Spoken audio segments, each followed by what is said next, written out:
एक तरफ हम कह रहे हैं, सारा मीडिया भी, सारे वैज्ञानिक भी, सब सरकार, हर कोई मान रही है कि निर्माण गलत था, नदी के मार्ग में हमने बना दिया था। और अब हम उसके पुनर्निर्माण की बात कर रहे हैं। जो घटनाएं कभी 100, 150, 400, 500 वर्षों में होती थी, अब हर 2, 5, 10 सालों में घटित हो रही हैं। प्रकृति जो प्रतिक्रिया कर रही है वो मनुष्य को उसकी करनी का ही फल दे रही है, जिसे आज विकास कहा जा रहा है। ये विकास और कुछ नहीं है, ये केवल लोभ और लालच की होड़ है। 6 महीने यात्रा होती है, 6 महीने जो है देवों का विश्राम होता है, देव डोलियां नीचे आ जाती हैं। लेकिन अब हम क्या चाह रहे हैं, 12 महीने ये सब खुला रहे। ये बद्रीनाथ केदारनाथ में प्रतिदिन लगभग 10,000 किलो कचरा पैदा हो रहा है। छोटे छोटे कस्बे हैं, जैसे उत्तरकाशी भागीरथी घाटी में, आप उत्तरकाशी से ले लीजिए, फिर मनेरी है, नैताला है, भटवाड़ी है, उसके बाद हरसिल, धराली, जो ये सारे स्थान थे, यहाँ जगह जगह पर्यटक रुक रहे हैं। लेकिन कचरे प्रबंधन का क्या प्रावधान है? उसके बाद गाड़ियों का जमावड़ा, पार्किंग की समस्या, उन गाड़ियों के धुएं से जो सीधा सीधा ग्लेशियर पर ब्लैक कार्बन का दुष्प्रभाव पड़ रहा है, वो तो अलग है। सर, ये जो सड़क परियोजनाएं प्रशासन के, सरकार के द्वारा चलाई जा रही हैं, ऑल वेदर रोड का जो कार्य किया जा रहा है, क्या ये विकास के पर्याय हैं या फिर विकास के नाम पर विनाश किया जा रहा है? सड़क एक बुनियादी जरूरत है, इसको हम सब स्वीकारते हैं। हम सबको सड़क चाहिए। कोई भी सड़क उठा के देख लीजिए, पहाड़ काटे जा रहे हैं, ढाल काटे जा रहे हैं और उनके मलबे को निचली ढालों में उड़ेला जा रहा है। ऐसा कुछ नहीं छोड़ा मानव का जहां मानव ने हस्तक्षेप न कर दिया हो। नमस्कार, मैं दिविज बहुगुणा, आप देख रहे हैं पेन पॉइंट। धराली में आई आपदा को 2 हफ्ते से ज्यादा का समय बीत चुका है। धराली, जहां पर अस्थायी खेती हुआ करती थी, आज 50 फीट मलबे में दब चुका है। लोग जानते थे कि ये क्षेत्र सुरक्षित नहीं है, लेकिन इसके बावजूद भी यहाँ पर तमाम निर्माण कार्य होते चले गए और फिर आई आपदा जो कि सब कुछ बहाकर लेके चली गई। और इसी बीच ये सवाल उठता है कि क्या ये प्रकृति का कहर है या फिर मानव निर्मित त्रासदी? और इस विषय पर बातचीत करने के लिए आज हमारे साथ मौजूद हैं जाने माने पर्यावरणविद डॉक्टर हेमंत ध्यानी जी, जो कि पर्यावरणीय पहलुओं पर गठित सुप्रीम कोर्ट की कमेटी का हिस्सा रह चुके हैं और दशकों से उत्तराखंड के पर्यावरण और नदियों पर लंबे समय से इनकी गहरी नजर है। सर, बहुत बहुत शुक्रिया सबसे पहले तो समय देने के लिए। बहुत बहुत धन्यवाद आपका और आपके सभी दर्शकों का। सर, सबसे पहले तो यही जानना चाहेंगे, धराली क्षेत्र जैसे कि हम सभी जानते हैं अति संवेदनशील क्षेत्र है, लेकिन इसके बावजूद भी सर यहाँ पे होटल और रिजॉर्ट्स का निर्माण होता गया और फिर जैसे कि हम सभी जानते हैं आपदा सब कुछ बहा कर लेके चली गई। तो सर, क्या ये वाकई में प्रकृति का कहर था या फिर मानव निर्मित त्रासदी भी इसको कहा जा सकता है? ये जो क्षेत्र है, ये हाल ही में अभी 15-20 सालों में जो है यहाँ पर निर्माण कार्य हुआ व्यावसायिक उद्देश्य के लिए, जहाँ पर सेब के बगीचे लगाए गए थे। और उसके बाद जो है, क्योंकि ये राष्ट्रीय राजमार्ग, गंगोत्री राजमार्ग से जुड़ा था, तो लोगों ने जो है व्यवसाय के उद्देश्य से यहाँ पर होटल, रिसोर्ट्स आदि का निर्माण कर दिया था। दूसरी बात है कि ये मानव निर्मित या प्राकृतिक, तो आज प्रकृति में ऐसा कुछ भी नहीं है जिसको कहते हैं पंच महाभूत हम ले लें, जल, थल, अग्नि, आकाश, पवन, ऐसा कुछ नहीं छोड़ा मानव का जहाँ मानव ने हस्तक्षेप न कर दिया हो, छेड़छाड़ न कर दी हो। अंतरिक्ष में तक प्रदूषण है और सागर में तो बहुत ज़्यादा प्रदूषण है। तो इसलिए आज जो है प्राकृतिक तो कुछ भी नहीं रह गया। प्रकृति जो प्रतिक्रिया कर रही है वो मनुष्य को उसकी करनी का ही फल दे रही है। इसे क्लाइमेट चेंज जिसको आज कहा जा रहा है, वो क्लाइमेट चेंज जो है मनुष्य के अपने कर्मों की ही उपज है। जो क्लाइमेट चेंज आज पूरी मानव सभ्यता के ऊपर जिसके खतरे की तलवार लटक गई है, वो फल है मानव के ही कर्मों का, जो उसने प्रकृति के ऊपर अपने कर्म उड़ेले, दुष्कर्म उड़ेले, छेड़छाड़ की, सारे पंच महाभूतों को विक्षुब्ध कर दिया, हर जगह जो है अशांति फैला दी, तो वो मानव का ही फल है। तो उसके तहत ये प्रकृति ने अपनी प्रतिक्रिया दी कि ये धराली में एक, जिसको कहें कि पूरा का पूरा एक एवलांच, आइस रॉक एवलांच के तौर से वो पूरा का पूरा जल प्रलय का उसने रूप लिया। और वो एक घटना घटी प्रकृति में, जो भी मानव, जो कि मानव जनित, मानव के कारणों से ही वो ट्रिगर है। और उस घटना ने त्रासदी का रूप इसलिए ले लिया क्योंकि उस घटना में जिस मार्ग पर वो जल प्रलय जिस मार्ग पर आ रहा था, उस मार्ग पर मनुष्य ने अपनी बसावट बसा ली। तो हमने पहले प्रकृति को विक्षुब्ध कर दिया कि ऐसी घटनाओं की, जो घटनाएं कभी 100, 150, 400, 500 वर्षों में होती थी, अब हर 2, 5, 10 सालों में घटित हो रही हैं, उनकी फ्रीक्वेंसी और उनकी तीव्रता बढ़ा दी मानव ने। और यह हस्तक्षेप वैश्विक है। हमने ओजोन की परत तक को डिस्टर्ब कर दिया है, हमने जिसको कह रहे हैं पूरी ग्लोबल वार्मिंग, तो पूरी पृथ्वी का पर्यावरण जो विक्षुब्ध कर दिया है, ये उसकी उपज है। और हिमालय उस पूरे पृथ्वी के पर्यावरण को जो विक्षुब्ध किया है हमने, हिमालय उस विक्षुब्धता को लेकर सबसे अधिक सेंसिटिव है। तो हिमालय में ऐसी घटनाओं का की तीव्रता हम बार बार देख रहे हैं। तो इसमें तो दोष जो है हमारे साथ पूरे वैश्विक जगत का है, पूरे विश्व का ही है, और हमने भी उसकी नकल की और हमने उसको और बढ़ाया। और फिर ऐसा देखते हुए कि भाई ऐसी चीज़ें हो रही हैं, होनी हैं, इनकी तीव्रता बढ़नी है, ये जानते हुए भी वैज्ञानिक रूप से हमने ऐसी जगह पर बसावटों को बसने दिया। तो हमने कहा कि क्लाइमेट चेंज की जैसे आग पहले ही लगी है और हम ऐसी बसावटें बसाकर आग में घी का काम कर रहे हैं, तो ये तो हमने स्वयं ही न्योता दिया है, इसमें कोई दो राय नहीं है। सर, जो हमारे बड़े बुजुर्ग हुआ करते थे तो पहले के समय में नदी के किनारे घरों का निर्माण नहीं किया जाता था, लेकिन आज के आधुनिक दौर में देखें तो नदी के किनारे ही होटल और रिजॉर्ट्स का निर्माण हो रहा है। तो क्या जो हमारी पुरानी परंपरा है, क्या हम इनसे सबक नहीं ले रहे हैं? बिल्कुल, देखिए पुरानी परंपराएं सबक लेने के लिए भी, और पुरानी परंपराएं जो उनमें ज्ञान निहित है, जो उनमें समझदारी निहित है, उसके पालन करते हुए उन परंपराओं को आगे बढ़ाने के लिए भी होती थी, निर्वाह करने के लिए भी होती थी। और वो जो हमारी पुरानी परंपराएं रही, भारतीय संस्कृति से ओतप्रोत, इस देवभूमि की संस्कृति और पर्यावरण सामाजिक ताने बाने से ओतप्रोत, वो पुरानी परंपराओं में इस तरीके का ज्ञान, इस तरीके की समझदारी निहित थी, जो कि एक सस्टेनेबल डेवलपमेंट को भी नहीं समाहित करती थी, और हमारी सुरक्षा भी उसमें जो है समाहित थी। पर कहीं ना कहीं हमने इसको जो है नज़रअंदाज कर दिया, और परिणाम ये रहा कि हम उन आपदाओं को खुद ही न्योता देते जा रहे हैं। और क्यों नज़रअंदाज किया, ये भी बात है। तो नज़रअंदाज इसलिए किया, क्यों नज़रअंदाज होती कि जब आपके ऊपर लोभ और लालच का पर्दा इतना हावी हो जाए, और लोभ और लालच की होड़, जिसे आज विकास कहा जा रहा है, ये विकास और कुछ नहीं है, ये केवल लोभ और लालच की होड़ है। उस होड़ पर हमने विश्वास कर लिया और उस होड़ के हम हिस्से बन गए, अंग बन गए, तो ये सारे ज्ञान और इस सारी परंपराओं को हमने दरकिनार कर दिया। हमारे सामने बस एक ही लक्ष्य रहा कि कैसे हम ज़्यादा से ज़्यादा एकत्रित करें, कैसे ज़्यादा से ज़्यादा बटोरें, कैसे ज़्यादा से ज़्यादा संग्रह करें, और उसके लिए हम धर्म का पालन कर रहे हैं या अधर्म, वो कुछ नहीं। ये सब चीज़ हमसे, ये सारी मर्यादाओं का हमने अतिक्रमण कर दिया। जी सर, ये जो भागीरथी घाटी का क्षेत्र है, कितना संवेदनशील क्षेत्र है, किस तरह की यहाँ की बसावट है, और क्या कुछ क्लाइमेटिकल कंडीशंस यहाँ पर देखी जा सकती हैं आने वाले भविष्य में? देखिए, भागीरथी घाटी जो है, अगर अब देखिए, ये गंगा जी की, जो गंगा हमारी राष्ट्रीय नदी है, इसकी उद्गम घाटी है। और गंगा ऐसी नदी है एकमात्र विश्व की जिसका भौगोलिक रूप से देखें तो जिसमें सबसे अधिक ढाल है, जिसका ग्रेडियंट सबसे अधिक हाई है। ग्रेडियंट सबसे अधिक हाई होने के कारण इसमें सबसे अधिक वेग है, ये सबसे अधिक वेगवान नदी है गंगा। ग्रेडियंट हाई और सबसे अधिक वेग होने के कारण इसमें डिजॉल्व्ड ऑक्सीजन की मात्रा, यानी कि जो पर्यावरण से जो ये ऑक्सीजन अपने आप में समाहित करती है, वो सर्वाधिक है।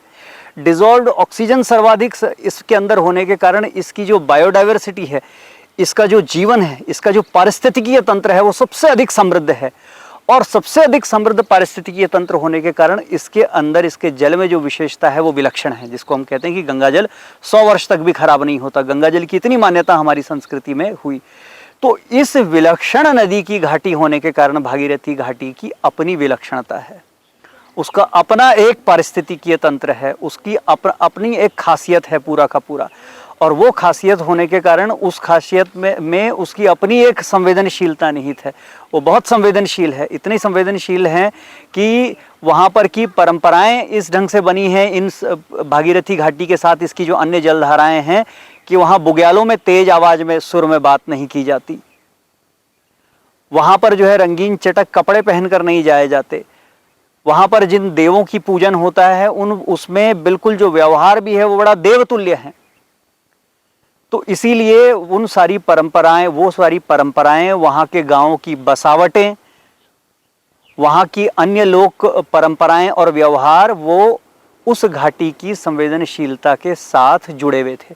और ये केवल भागीरथी घाटी ही नहीं, इसके साथ जो इसकी अन्य जलधाराएं हैं, चाहे अलकनंदा है, चाहे मंदाकिनी है, चाहे यमुना है, हर जगह गाँव में आपको देखा जा सकता है कि गांव कहीं भी जलधाराओं के, नदियों के निकट नहीं बसे। गांव बिल्कुल सुरक्षित जगहों पर रहे हैं। और ऐसी घटनाएं, ऐसा नहीं है, पूर्व में भी पूर्वजों ने देखी हैं, इसीलिए उस समझदारी के साथ जो है वो सुरक्षित जगहों पर थे, उनकी परंपराएं सुरक्षित थी। अब आप देखिए, 6 महीने यात्रा होती है, 6 महीने जो है देवों का विश्राम होता है, देवडोलियां नीचे आ जाती हैं, कहा जाता है विश्राम का समय है। और वही 6 महीने हैं जब उच्च हिमालय में गंगोत्री, यमुनोत्री इन जगह इकोलॉजिकल पारिस्थितिकीय रूप से भी उस क्षेत्र को, चाहे वहाँ की बायोडाइवर्सिटी है, चाहे वाइल्ड लाइफ है, अपने आप को रिस्टोर, रिजुविनेट करने का समय मिलता। लेकिन अब हम क्या चाह रहे हैं, 12 महीने जी 12 महीने हम टूरिज्म, 12 महीने ये सब खुला रहे, 12 मासी हम ये सारा का सारा डिस्टर्बेंस चाह रहे हैं। तो कहीं ना कहीं हमने अपने आप को यहाँ की स्थापित परंपराएं और मर्यादाओं से बिल्कुल काट लिया है और हम अपनी सोच, अपना श्रृंगार, अपने प्लान जो कि हमारे लालच और लोभ पर आधारित हैं, उसको थोपना चाहते हैं विकास के नाम पर इन संवेदनशील पहाड़ियों पर। जी। अच्छा सर, जो इतनी भारी संख्या में पर्यटक आते हैं चार धाम यात्रा के दौरान, एक रेवेन्यू का सोर्स तो है ही, लेकिन पर्यावरण को किस तरह से नुकसान पहुंचाता है? सबसे बड़ा तो आप कचरे का देख लीजिए। इतनी बड़ी तादाद में पर्यटक आ रहे हैं और इस पर पार्लियामेंट में जवाब है। 2018 में, ये कोविड से पहले पार्लियामेंट में ये सारी बात उठी थी, तो पार्लियामेंट में ये जवाब दिया गया कि ज़ीरो डिस्पोजल है, ज़ीरो ट्रीटमेंट है ये सारे सॉलिड वेस्ट का। आप हर वर्ष की खबरें उठा के देख लीजिए, बद्रीनाथ, केदारनाथ में प्रतिदिन लगभग 10,000 किलो कचरा पैदा हो रहा है। निस्तारण के नाम पर, ट्रीटमेंट के नाम पर शून्यता। जहां ये यात्रा, बद्रीनाथ केदारनाथ ये तो धाम है जहां पर ये यात्राएं, यात्राओं का जो मुख्य बिंदु हैं, पर वो यात्रा तय करने में जो इनसे पीछे जो 50, 100, 200 किलोमीटर की जो घाटियां हैं, जहां जगह जगह जो है वो पर्यटक रुक रहे हैं, छोटे छोटे कस्बे हैं, जैसे उत्तरकाशी भागीरथी घाटी में ही आप उत्तरकाशी से ले लीजिए, फिर मनेरी है, नैताला है, भटवाड़ी है, उसके बाद हरसिल, धराली, जो ये सारे स्थान थे, यहाँ जगह जगह पर्यटक रुक रहे हैं। लेकिन कचरे प्रबंधन का क्या प्रावधान है? कुछ भी नहीं। वो सारा का सारा कचरा कुछ मात्रा में जलाया जा रहा है और अधिकांश मात्रा में इन्हीं जलधाराओं और अंततः गंगा जी में फेंका जा रहा है। तो सबसे बड़ा तो यही दुष्प्रभाव जो है वो जीवंत है और इसके लिए हमारी कोई तैयारी नहीं। उसके बाद गाड़ियों का जमावड़ा, पार्किंग की समस्या, उन गाड़ियों के द्वारा जो ये पूरा ऊपर तक जा रहा है, उसकी जो भीड़ जमा हो रही है, उन गाड़ियों के धुएं से जो सीधा सीधा ग्लेशियर पर ब्लैक कार्बन का दुष्प्रभाव पड़ रहा है, वो तो अलग है। उसके कारण हमारी धारण क्षमता, वहाँ के रिसोर्सेज, जो वहाँ के संसाधन हैं, उन संसाधनों को जो हम खींच रहे हैं, चाहे वहाँ पर पार्किंग का हो, चाहे वहाँ पर उनको जल की व्यवस्था हो, चाहे वहाँ पर उनके मलमूत्र के त्याग का उनको आवश्यकता है, ये सब का सब जो ये बोझ पड़ रहा है उस विशेष स्थान विशेष के ऊपर, जो बड़े संवेदनशील क्षेत्र हैं, वो सारा का सारा एक दुष्प्रभाव तो पैदा कर ही रहे हैं। और उस दुष्प्रभाव को हम पूरा का पूरा उस संवेदनशील क्षेत्र के ऊपर उड़ेले जाने दे रहे हैं। वो आघात पहुंच रहा है, उस आघात का कोई निवारण नहीं है, वो आघात लगातार पहुंचाया जा रहा है। सर, क्या कुछ विशेष गाइडलाइंस होनी चाहिए सरकार के द्वारा, प्रशासन को क्या कुछ प्रिकॉशंस लिए जाने चाहिए? क्योंकि रेवेन्यू का भी एक बेहतर सोर्स है, राज्य में भी राज्य के लोगों को रोजगार मिलता है। तो इसलिए ऐसा नहीं है कि सरकार के पास वो गाइडलाइंस नहीं है या वो गाइडलाइंस जो है सरकार के प्रावधानों में दर्ज नहीं है, सब दर्ज हैं। धारण क्षमता के अनुसार जो है पर्यटन को बढ़ावा मिलना चाहिए, पर्यटन डिसेंट्रलाइज्ड होना चाहिए, केंद्रित नहीं होना चाहिए, विकेंद्रित होना चाहिए। उसमें कचरे प्रबंधन का पूरा जो है ध्यान रखा जाना चाहिए। उसमें भी जो है एक कुछ क्षेत्र ऐसे होने चाहिए जहाँ बिल्कुल ही गाड़ियाँ नहीं, जहाँ पर जो संवेदनशील क्षेत्र हैं, जिसको जैसे मैं गो और नो गो एरिया कह रहे हैं, वहाँ के अपने प्रावधान होने चाहिए। तो इस तरीके से ये तमाम चीज़ें पूर्व में भारत सरकार, राज्य सरकार, NGT, high court, supreme court द्वारा समय समय पर इन गाइडलाइंस को कहा गया, लेकिन अनुपालन के नाम पर लगभग नगण्य है। हाँ सर, आप हिमालय के पर्यावरण पर काफ़ी लंबे समय से नज़र बनाए हुए हैं और आपने कई सारी प्राकृतिक आपदाओं को भी करीब से देखा होगा। सर, जो पुरानी खेतीबाड़ी व्यवस्था होती थी, तो क्या ये इन प्राकृतिक आपदाओं पर लगाम लगाने के लिए एक बेहतर माध्यम थी? क्योंकि आज के समय में जैसे कि हम देख पा रहे हैं कि कमर्शलाइजेशन के लिए पेड़ों का कटान, जंगलों का कटान किया जा रहा है। तो जो खेतीबाड़ी व्यवस्था थी, जंगल व्यवस्था थी, किस तरह से आपदाओं को रोकने का काम करती थी या क्या कारण बन सकती थी? देखिए, प्राकृतिक घटनाएं, आपदा, और मैं इसको थोड़ा सा विभाजित करूंगा, प्राकृतिक घटना और आपदा। आपदा जो है वो तब है जब उसमें बहुत भारी जान माल की क्षति हो गई। अब अभी ही हो सकता है कहीं कोई ग्लेशियर टूटा हो, वहाँ कोई बसावट नहीं है, वो बाढ़ आया और निकल गया, आप और हम में वो रिपोर्ट भी नहीं हुआ, वो एक घटना मात्र बन के रह गई। लेकिन वहीं अगर कोई बसावट होती 150-200 लोगों की और वो नुकसान होता तो वो राष्ट्रीय अंतर्राष्ट्रीय घटना बन जाती है, उसको आपदा नाम दे दिया जाता है। तो प्राकृतिक घटना और आपदा, इसको हम जो है इसके भीतर की जो विभाजन रेखा है वो यही है कि क्या उस प्राकृतिक घटना जहाँ ये घटनी है, जहाँ ये संभावित है, उसके मार्ग पर हमने आकर उसको, जिसको कहें कि वो आपदा की हमने रेसिपी तैयार कर दी है क्या। तो ये है। पूर्व की अब आपने बात उठाई जो ग्रामीण व्यवस्था है, तो मैंने पहले भी बताया कि गांव ही पहले ऐसी जगह पर बसे थे। अधिकांश गांव आप देख लीजिए जो पुराने गांव हैं जो सुरक्षित थे। अब जो परिवर्तन आ रहे हैं क्लाइमेट चेंज के कारण भी, जंगलों का बड़ा भारी कटान करने के कारण भी, जल स्रोतों के कारण भी, ऐसी कुछ बसावटें भी जो है वो संकटग्रस्त बनने लगी हैं।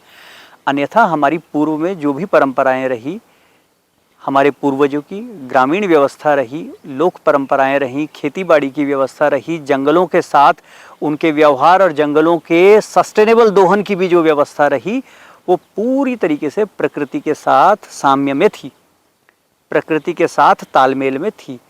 इसीलिए ऐसी सब घटनाएं जो है वो इस रूप से प्रभावित नहीं करती थी जनमानस को जिस ढंग से अब हमारी नासमझी के कारण करने लगी है। जी सर, ये जो सड़क परियोजनाएं प्रशासन के, सरकार के द्वारा चलाई जा रही हैं, ऑल वेदर रोड का जो कार्य किया जा रहा है, इसको आप कैसे देखते हैं? क्या ये विकास के पर्याय हैं या फिर विकास के नाम पर विनाश किया जा रहा है?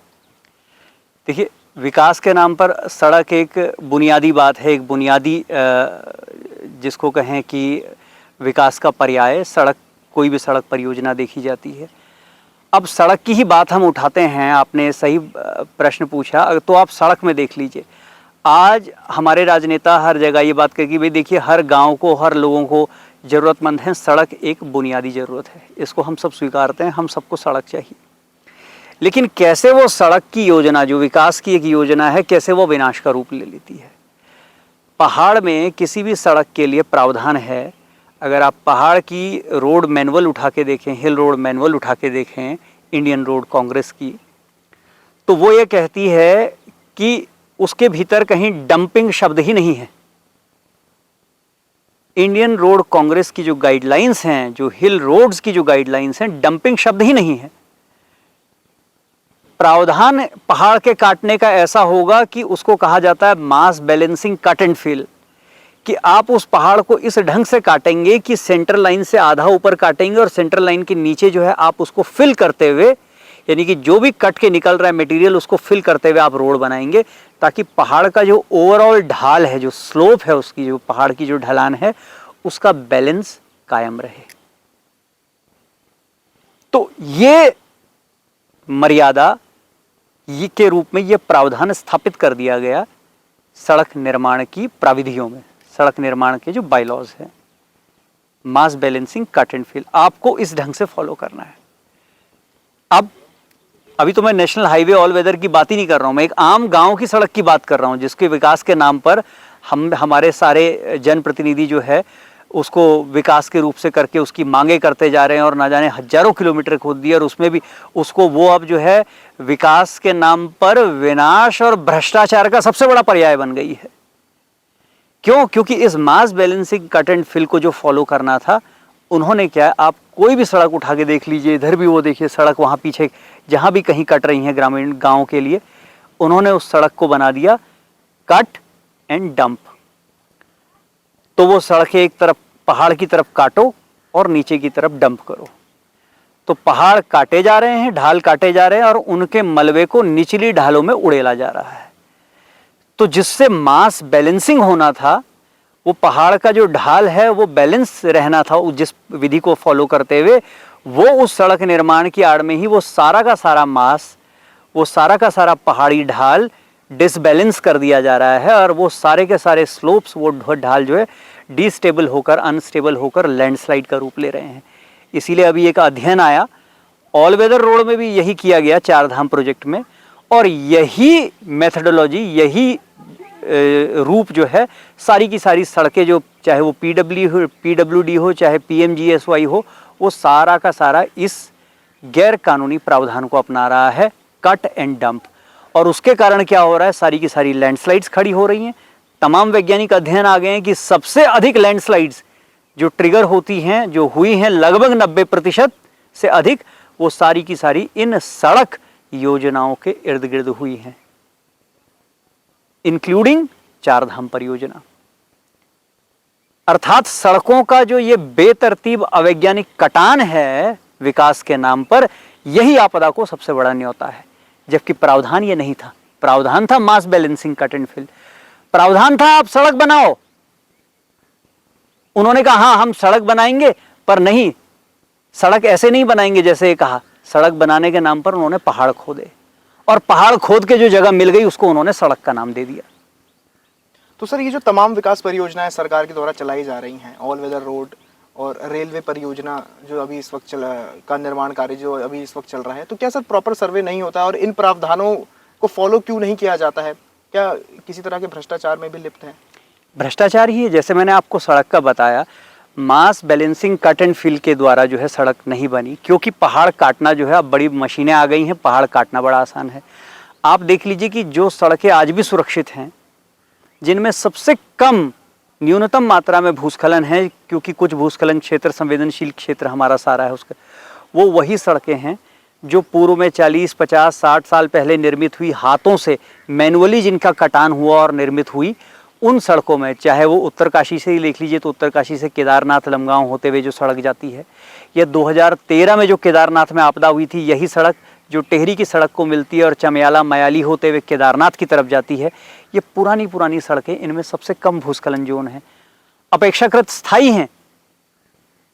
पुरानी बात छोड़ दीजिए, 2 दिन पहले, आज हम बैठे हैं 2 दिन पहले तक लगातार 2 दिन के लिए, यानी कि 16 अगस्त, 17 और 18 अगस्त को पूरा का पूरा गंगोत्री हाईवे जो है ऋषिकेश आने का, उत्तरकाशी से 20 किलोमीटर नीचे देवीधार क्षेत्र है, नालूपानी धरासू, वहां बंद रहा और 24 घंटे से अधिक समय बाद खुल पाया। 2 दिन में वो जो है हाईवे वहां खुल पाया। लोग कहां से आए? वही मार्ग जो केदारनाथ वाला है, पूरा लंबा डिटूर करते हुए, लंबा खींचते हुए उस मार्ग से आए, वो खुला था, वो खुला रहा। और वहां से जब लोग यहां पहुंचने लगे, उसके बाद ये मार्ग खुल पाया, जो तथाकथित हमारा राष्ट्रीय राजमार्ग है और जो चारधाम परियोजना के अंतर्गत अपग्रेड हुआ है ऑल वेदर रोड के नाम पर। सर, अगर पर्यावरण की दृष्टि से देखें तो क्या जिस लेवल पर ये विकास परियोजनाओं का कार्य चल रहा है, क्या लगाम लगाई जानी चाहिए आपके ओपिनियन में? जिस लेवल पर विकास परियोजनाओं का काम चल रहा है, उस पर लगाम होनी चाहिए इसके स्वरूप पर। मैंने कहा, मैं फिर से अलग करूं, विकास, ये जो विकास का रूप है, स्वरूप है, जैसे मैंने आप सड़क की बात कही, मास बैलेंसिंग कट एंड फिल से करो तो वो एक सस्टेनेबल अप्रोच है। आप कट एंड डंप अपनाएंगे तो वो डिस्ट्रक्टिव अप्रोच है, वो विनाशकारी स्वरूप है। तो हम कह रहे हैं आप विकास, वास्तव में जो विकासकारी रूप है उस रूप को अपनाओ, विनाशकारी रूप को नहीं। और वो लक्ष्मण रेखाएं तय हैं, तो बस उन लक्ष्मण रेखाओं के अंतर्गत काम करने की और हमें अपनी अप्रोच को दुरुस्त करने की आवश्यकता है। लेकिन क्योंकि वो अप्रोच विनाशकारी है, क्यों? क्योंकि उस विनाशकारी अप्रोच में भ्रष्टाचार अधिक है। अब आप देखिए, पहाड़ काटना आसान है तो उसमें जो है ठेके मिलना आसान है, डंपिंग के लिए जो है फिर अनावश्यक उसके लिए डंपिंग जोनों का निर्माण करना, और वो सारे ठेके, वो सारे कॉन्ट्रैक्ट, और उसमें सारा भ्रष्टाचार बड़ा आसान है, वो भ्रष्टाचार का रूप बन जाता है, क्योंकि उसमें कोई जिम्मेदारी नहीं है। उसके बाद अगर लैंडस्लाइड्स होती हैं तो वो बोलते हैं अरे भाई ये तो देखो प्राकृतिक आपदा, लैंडस्लाइड्स हो गई, अब हमें इसको ट्रीट करना है, उसके ट्रीटमेंट के लिए और पैसा लाया जाता है। अब मैं फिर से वही उदाहरण ले रहा हूँ, नालूपानी धरासू बैंड के पास करोड़ों रुपए लगाकर चारधाम परियोजना के अंदर उस धरासू लैंडस्लाइड्स का ट्रीटमेंट किया गया 5-6 वर्ष पूर्व। आज वो फिर से नासूर बन के खड़ा हो गया, अब वो फिर से उसके लिए पैसा आएगा। तो इस तरीके से ये भ्रष्ट कार्यशैली ने जब अपनी लक्ष्मण रेखा पार की, तो ये भ्रष्टाचारियों के लिए, जिसको कहें कि एक दुधारू गाय बन गई, आपदा पैदा करने वाली। और उस आपदा में, उस आपदा को मैनेज करने और उस आपदा के ट्रीटमेंट के लिए पैसा लेने, प्रोजेक्ट पास करने, इसके नाम पर अपना, जिसको कहें कि वो आपदा में अवसर के रूप से अपना लाभ और मुनाफा कमाने का ये एक जरिया बन गया। तो कहीं ना कहीं उनके लिए जो सड़क एजेंसी हैं, जिन्होंने पहले गैर जिम्मेदार तरीके से पहाड़ काटा, पहाड़ काट के लैंडस्लाइड्स पैदा किए और लैंडस्लाइड पैदा करके फिर उसके ट्रीटमेंट पर फिर से पैसा मंगवाया और फिर से उसके ट्रीटमेंट के नाम पर फिर से अपना जो है जिसको कहें वो धंधा चालू रखा। तो ये लगातार होता जा रहा है। इसीलिए उस विकास और विनाश के बीच जो एक लक्ष्मण रेखा है, विकास का स्वरूप वास्तव में विकासकारी रहे। विकास का स्वरूप, विकास योजनाओं का स्वरूप यहाँ पूरा का पूरा विनाशकारी है। तो वो विनाशकारी स्वरूप का बिल्कुल जनता के तौर से भी बहिष्कार होना चाहिए और अब समय है कि कानूनन रूप से भी, विधिक रूप से भी उस विनाशकारी रूप पर लगाम लगनी चाहिए। ये मैंने आपको सड़क के उदाहरण से समझा दिया है। जी सर, बरसात के दौरान जिस तरह से उत्तराखंड में भारी तबाही का मंजर देखा गया, जगह जगह लैंडस्लाइड्स हुई, सर प्राकृतिक घटनाएं हैं, लेकिन सर क्या कुछ प्रशासन जो है कि किस तरह से प्रिकॉशंस ले सकता है या फिर क्या उत्तराखंड के लोगों को किस्मत के भरोसे ही छोड़ दिया जाना चाहिए? देखिए, अब जब कोई आपदा आ ही गई तो मानवीय संवेदना और दृष्टिकोण रखते हुए हर कोई भागता ही है। तो जहाँ तक जो है जिसको हम कहते हैं कि रेस्क्यू और रेस्टोरेशन या राहत पहुँचाना, तो उसमें तो फिर जो है हमारी देवभूमि के लोग भी, देवभूमि के ही क्यों देश के सभी लोग, क्योंकि वो भारतीयता हमारे भीतर आज भी इतनी जीवित है कि लोग मदद के हाथ बढ़ाते हैं, हर जगह जाते हैं और जो भी बेस्ट है वो करना चाहते हैं और वो कर रहे हैं। इसमें कोई दो राय नहीं है। वो सारी दौड़ भाग राहत पहुंचाने की और कहीं ना कहीं जिसको कहें कि बुनियादी लाइफलाइन को रिस्टोर करने की, चाहे वो सड़क हो, चाहे वो पुल हो, चाहे वो रसद सामग्री हो, वो प्रयास चल रहा है सेना के माध्यम से भी, प्रशासन के माध्यम से भी। लेकिन बात यह है कि वो उस प्रयास को ही आपदा प्रबंधन की इतिश्री ना मान लिया जाए। सरकार उस प्रयास के ऊपर जो आपदा के बाद आया, जो कर रही हैं आपदा के से राहत पहुंचाने को, उस पर ही अपनी पीठ ना थपथपाए। वो ये भी देखे कि ये आपदा ना हो, ये आपदा, ये घटनाएं आपदा और त्रासदी का रूप ना लें, उसके लिए अपनी जिम्मेवारी का निर्वाह करें। ये सबसे मुख्य बात है। सर, धराली में जो आपदा आई और जिस कदर से वहाँ पे तबाही का मंजर देखा गया, कितना समय लग सकता है सर उस क्षेत्र के पुनर्निर्माण के लिए? देखिए, पुनर्निर्माण जब एक तरफ आप कह रहे हैं कि धराली में जहाँ ये सारा, जिस कस्बे में जो ये पूरा का पूरा मार्केट इससे लगा था, एक तरफ सब लोग कह रहे हैं कि भाई ये तो निर्माण ही गलत था, क्योंकि ये तो जो है ग्लेशियल डेब्रीज के ऊपर था। तो भाई जब वो जो निर्माण ही गलत था और जो पूरा बह गया, अब हम उसको हम पुनर्निर्माण को जायज़ कैसे ठहरा रहे हैं? जी। एक तरफ हम कह रहे हैं, सारा मीडिया भी, सारे वैज्ञानिक भी, सब सरकार, हर कोई मान रही है कि निर्माण गलत था, नदी के मार्ग में हमने बना दिया था, और अब हम उसके पुनर्निर्माण की बात कर रहे हैं। तो पुनर्निर्माण, हाँ, क्या, किस चीज का? उस चीज का पुनर्निर्माण नहीं जो गलत था। हाँ, पुनर्निर्माण वहां पर जो जिस कारण से हमारा जो जीवन प्रवाह है वो बाधित हो गया, जैसे गंगोत्री, और सामरिक दृष्टि से हमारी सीमा का मार्ग है, उसको कैसे रेस्टोर किया जाए, पुल आदि अन्य, उसको कैसे रेस्टोर किया जाए, ये चीज है। तो ये बात है कि हमारी जीवन रेखा के रेस्टोरेशन कैसे हो वहां पर, ये बात है, पर उसको पुनर्निर्माण ना कहा जाए। जी। जीवन रेखा को, जो हमारी बुनियादी जीवन रेखा है, उसको कैसे रेस्टोर किया जाए जो इसके कारण से डिस्टर्ब हो गई है। तो ये इस पर हम बात करें।